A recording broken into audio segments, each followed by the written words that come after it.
Alex Albon was thrust into Formula 1 after the announcement that he was to race for Toro Rosso in 2019.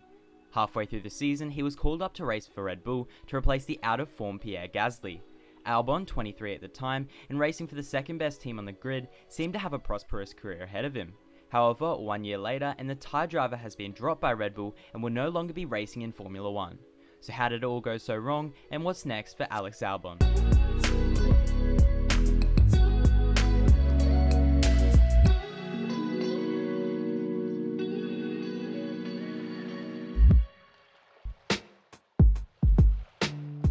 After being thrust into the spotlight of Red Bull, Albon had a lot of weight on his shoulders. Partnering Red Bull's golden boy Max Verstappen had proved to be a difficult task. Just ask Pierre Gasly. The Frenchman endured a horrid start to the 2019 campaign and was well off the pace of his teammate. So much so, Red Bull made the call to demote Gasly halfway through the season and made the swap with Albon. Albon enjoyed a steady beginning to life as a Red Bull driver, with a consistent end to the season. He managed 4 fifth-place finishes in the final 9 races and even achieved a 4th place at the Japanese Grand Prix, before being all set for his first F1 podium until a certain someone crushed that dream. This was a bit naughty from him. So overall, a solid end to his first season in F1, even managing to win Rookie of the Year award. But if Albon really wanted to make a name for himself, he was going to have to prove it come next season.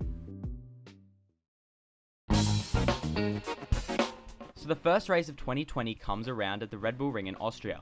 Albon started 4th on the grid and was once again well on track for his first F1 podium after Verstappen retired. However, once again, Lewis Hamilton had other ideas, botching an overtake and sent Albon spinning into the gravel and out of the points. And to be honest, he never really recovered from that. 5th place in Hungary, 8th and 5th in Great Britain, 8th in Spain, 6th in Belgium, 15th in Italy, before his maiden F1 podium in Mugello after Verstappen crashed out in the first lap. But just as things were looking up, Albon's form took a nosedive. 10th in Russia, retired in Germany, 12th in Portugal, 15th in Italy, and 7th in Turkey.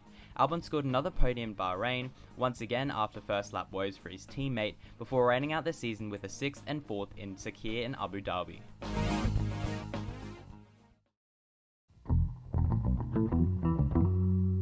His race finishes were pretty dismal by themselves, however his qualifying records further show his underwhelming performances in the Red Bull. He was out-qualified by his teammate at every single race, had a best qualifying position of 4th, only finished higher than his teammate in races his teammate retired in, and was outscored by over 100 points by his teammate. In fact, Verstappen was responsible for more than 2/3 of Red Bull's total points for the season.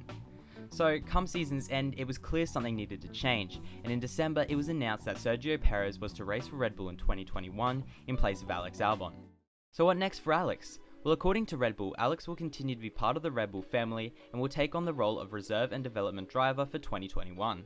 Following the announcement, Albon said, "It hurts," but insisted that he isn't giving up and hopes to return to F1 with Red Bull soon. So what does a reserve and development driver do? Will say Verstappen or Perez pick up COVID or another injury at any time during the season, Albon will be eligible to replace them for that race, like what Hülkenberg, George Russell, Jack Aitken and Pietro Fittipaldi did during the 2020 season. Other than that, Albon will participate in testing sessions for Red Bull and will continue to be seen around the paddock at F1 events next year.